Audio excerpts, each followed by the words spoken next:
میں کہتا ہوں جی حضرت جی اللہ تعالیٰ کا اتنا بڑا احسان ہے نا، اتنا بڑا احسان ہے، یہ خاص مہینے، یہ خاص راتیں جو اللہ تعالیٰ نے ہمیں عطا فرمائی ہیں، اگر یہ نہ ہوتے تو کل قیامت والے دن باقی امتوں کے سامنے کھڑے ہو کر جناب ہم بالکل پدو سے اعمال والے لگتے۔ ہماری عمر کیا ہے جی؟ بہت کوئی شاید و نادر ہمارے پاس کیس آ جائے نا تو 100 سال، 110 سال، 12 سال، بس اس سے زیادہ ہمیں اب نظر کوئی نہیں آتا۔ 100 سال کے ہو گئے، 110، 12، 15 سال کے ہو گئے بس۔ اگر کوئی 120 سال کا ہوتا ہے تو ہم کہتے ہیں اوہ یار بڑی یار اس کی عمر ہے، یار بڑی عمر ہے نہیں؟ ورنہ عام روٹین میں کیا ہے 60 سال، 50 سال، 40 سال یہاں پہ لوگ جا رہے ہیں، 60 70 کے اندر اکثر لوگ نکل جاتے ہیں، بڑی مشکل سے کوئی 80 سال تک پہنچ جائے تو پہنچ جائے۔ اب ان 80 سال کے اندر 10 سال تو بچپنے کا آپ بیچ میں سے نکال دیں، باقی 70 سال لگ گئے، یہ میکسیمم کی میں بات کر رہا ہوں۔ 10 سال کی عمر میں کون نماز پڑھنا شروع کرتا ہے یا اپنی شرعی جتنے بھی احکامات ہیں وہ کون کرتا ہے؟ یعنی وہ 10 سال اگلے بھی جو ہے وہ کھیل کود میں ہی نکل جاتے ہیں۔ تو یوں کہہ لیں کہ اگر پہلے 20 سال کے اندر بندہ صحیح معنوں میں نہ نمازی بنتا ہے، نہ صدقہ خیرات کرنے والا، نہ کوئی اچھے اعمال کرنے والا، الا ماشاءاللہ کو گھر کا ماحول ہو تو بچوں کے ساتھ چل جائے، یا مدارس کے اندر جو بچے کرتے کراتے ہیں وہ ہو جائے۔ 20 سال یہ گئے، پھر جناب پڑھائیوں کا، نوکریوں کا زور جو ہے وہ ہمارے اوپر اتنا آتا ہے، ہمارے خاندانی اثرات اتنے ہم پر مرتب ہوتے ہیں کہ ہم صحیح معنوں میں جس طرح عبادات کرنے کا حق ہے ہم نہیں کر پاتے۔ اب یہ ساری چیزوں کو آپ دیکھیں، کاروبار بھی کرنا ہے، نوکری بھی کرنی ہے، اعمال بھی کرنے ہیں، اور ہمارے پاس بڑی نا ایک مختصر سی زندگی، اگر میں ایک ایوریج زندگی کہہ لوں تو 50 سے 60 سال کی زندگی کے اندر ہمیں 20 سے 30 سال اعمال کے لیے ملتے ہیں، 20 سے 30 سال ہمیں اعمال کے لیے ملتے ہیں۔ ان میں بھی اعمال کبھی ہو گئے کبھی نہ ہوئے، ٹوٹ پھوٹ کا شکار رہتے ہیں۔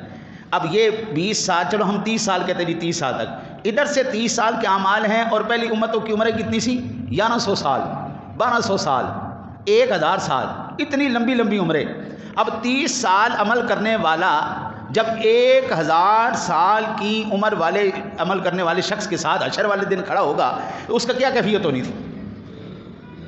حضور بالکل پدی سے اعمال، پلے کچھ نہیں۔ اور یہ امت بھی وہ امت ہے جو امت وسطہ ہے، بہترین امتوں میں سے امت ہے۔ وَكَذَلِكَ جَعَلْنَاكُمْ أُمَّةً وَسَطًا، ہم نے بہترین امت بنایا ہے۔ بہترین امتیوں کے اعمال کتنے؟ 30 سال کے، 40 سال کی، اور جو پہلی امتیں گزر چکی ہیں ان کے 1000 سال کے، 900 سال کے، 800 سال کے، 700 سال کے، مقابلہ تو بنتا ہی نہیں تھا۔ اور یہ امت کون سی امت ہے؟ جو محبوب کریم کی امت ہے، جو اولو العزم رسول کی امت ہے، جو امام الانبیاء علیہ الصلوۃ والتسلیم کی امت ہے۔ تو اللہ وحدہ لا شریک نے ارشاد فرمایا، پیارے محبوب پریشان ہونے کی کون سی بات ہے؟ یہ نیکی، یہ اس کا اجر، یہ ثواب، یہ جزا، یہ سزا، یہ تو ہم نے دینی ہے نا۔ ہم تمہارے کم وقت کے اندر برکت اتنی رکھ دیں گے، ہم ثواب کو اتنا گنا بڑھا دیں گے۔ پیارے محبوب وہ جو 1000 سال عبادت کرنے والے ہیں وہ پیچھے کھڑے ہوں گے، تیرا محبوب، تیرا امتی سب سے آگے کھڑا ہوگا۔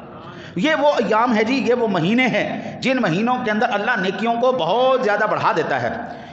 میرے آقا نبی اکرم صلی اللہ علیہ وسلم کا فرمان عالی شان حضرت انس بن مالک رضی اللہ تعالی عنہ فرماتے ہیں، شعبان شہری فمن عظم شہر شعبان فقد عظم امری ومن عظم امری کنت له فرتا وزخرا یوم القیامہ۔ حضور نے فرمایا شعبان میرا مہینہ ہے، جس نے ماہ شعبان کی تعظیم کی یقیناً اس نے میرے حکم کی تعظیم کی، اور جس نے میرے حکم کی تعظیم کی قیامت کے دن میں اس کا پیش رو رہوں گا اور اس کے لیے بھلائیوں کا ذخیرہ کروں گا۔